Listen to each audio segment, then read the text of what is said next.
Yep, another industrial section in the middle of town. Kind of interesting. Don't see it all the time anymore.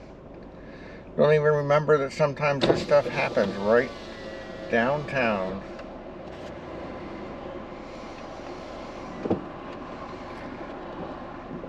Electrical work that's been here forever, functional forever. Buildings and companies that have been around forever, like this one. Always thought it was a little tiny company until I started learning out more about it. It's not a little tiny company. It's a large company.